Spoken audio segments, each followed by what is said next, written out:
சில வேலைகளை நம்ம ஏன் செய்கிறோம், எதுக்கு செய்கிறோம் அப்படிங்கிறது தெரியாமையே பல தடவை நம்ம செஞ்சுக்கிட்டே இருப்போம். குறிப்பாக நம்ம பேரண்ட்ஸ் சொத்து ஏன் சேர்க்குறாங்க, ஏன் இவ்வளோ கஷ்டப்பட்டு உழைக்கிறாங்க அப்படிங்கிறது அவங்களுக்கும் தெரியாது. கேட்டால் என்னுடைய குழந்தைக்கு, என்னுடைய குடும்பத்துக்கு அப்படின்னு சொல்லுவாங்க. இதே மாதிரி ஒரு நபர் இருந்தார். அவர் தான் ஹீரோ ஒனாடோ அப்படிங்கிறவர். 1944 டிசம்பரில் ஜப்பானுடைய முக்கியமான ஒரு இராணுவ வீரராக இருந்தார் இந்த ஒனாடோ. இவரை பிலிப்பைன்ஸில் இருக்கக்கூடிய ஒரு ஐலாண்டில் கொண்டு நிப்பாட்டுறாங்க. இவர் கூட கொஞ்சம் இராணுவ வீரர்கள். அவங்களுடைய வேலை என்னென்னா, லுபாங் அப்படிங்கிற இந்த ஐலாண்டுக்குள்ளே எதிரி ஏர்ஃபீல்டு ஒன்று இருக்குது, அதை அழிக்கணும். ஏதாவது ஏர்கிராஃப்ட் வந்துச்சுன்னா அதை அழிக்கணும். ஆனால் திடீர்னு அமெரிக்க படை இந்த லுபாங் அப்படிங்கிற அந்த ஏரியாவில் தாக்குதலை நடத்துகிறாங்க. அங்கே இருந்த ஜப்பான் இராணுவ வீரர்கள் எல்லாருமே காட்டுக்குள்ளே ஓடுறாங்க.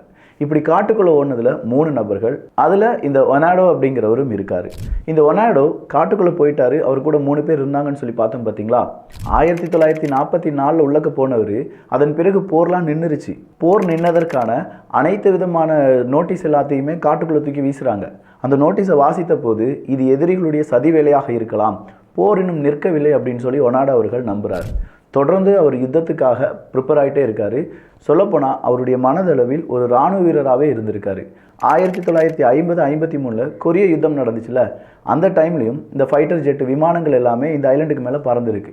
ஸோ கண்டினியூஸாக இந்த யுத்தம் நடந்துட்டு தான் இருக்குது. பாருங்கள், விமானம் எல்லாம் பறந்துட்டு தான் இருக்குது. நமக்கு உத்தரவு கொடுத்த நம்முடைய கமாண்டர் ஆஃபீஸர் வந்து சொல்கிற வரைக்கும் நாம் ஆயுதங்களை கீழே போடக்கூடாது அப்படின்னு சொல்லி ஒனாடோ அவர்கள் இருக்கார். ஒனாடோ அவர்கள் கூட இருந்த 2 பேரும் ஒரு கட்டத்தில் இறந்துடுறாங்க.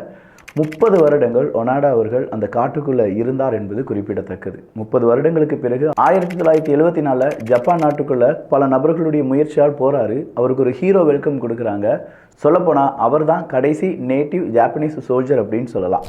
அவரை பொறுத்த வரைக்கும் யுத்தம் நிற்கலை, நமக்கு தந்த உத்தரவு மீறப்படக்கூடாது, எனவே யுத்தம் செய்து கொண்டே இருக்க வேண்டும். சொல்லப்போனால் நாமும் நம்ம வாழ்க்கையில் பல யுத்தங்களை செஞ்சுட்டு தான் இருக்கோம். எதுக்காக, ஏன் அப்படிங்கிற கேள்விலாம் இல்லை.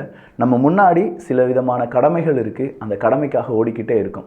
நீங்களும் ஒனாடோ மாதிரியான கடமையை மட்டும் செய்யக்கூடிய நபரா, இல்லை உங்கள் வாழ்க்கையை நீங்கள் என்ஜாய் பண்ணக்கூடிய நபரா? உங்களுடைய கருத்துக்கள் இங்கே வரவேற்கப்படுகின்றன.